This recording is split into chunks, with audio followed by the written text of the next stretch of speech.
L'action d'aujourd'hui, elle est là aussi pour pouvoir fêter. Alors, c'est pas forcément le bon mot, fêter, parce qu'on aurait préféré avoir déjà disparu. Ça veut dire que les problèmes sont résolus, mais c'est pas le cas. Que quand c'est bien, c'est grâce à eux, et quand c'est mal, c'est la faute des citoyens ou des soignants, c'est un peu trop binaire comme discours. C'est-à-dire que depuis le début de la crise, on n'a pas l'impression que ce gouvernement a su gérer. Il a subi la crise, il n'a pas su la gérer.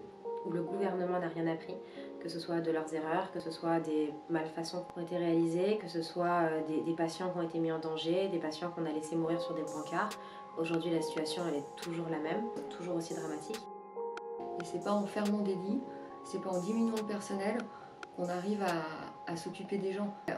On a besoin de maintenir la qualité des soins pour tous et pas uniquement pour ceux qui ont les moyens.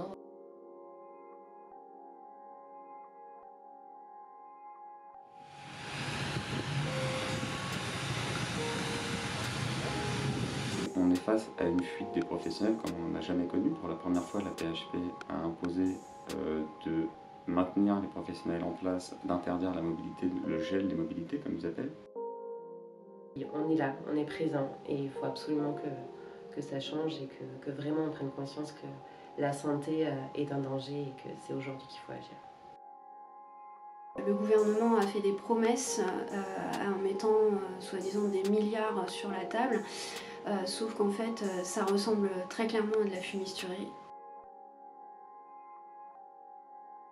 On n'a toujours pas les moyens, on le constate avec les lits de réanimation, avec le personnel, avec la pseudo-revalorisation qui n'est pas suffisante et en fait on a toujours les mêmes problèmes. On a toujours des gens qui dorment dans nos couloirs dans les hôpitaux, donc on sait que les lits sont toujours pas là, que malgré les promesses d'embaucher toujours plus d'effectifs, on n'arrive plus à recruter à l'hôpital, que ce soit des aides-soignants, des infirmiers. Le but c'était d'interpeller maintenant la population pour qu'ils nous soutiennent, parce que finalement ce qu'on fait c'est pour la population et c'est pas forcément pour nous.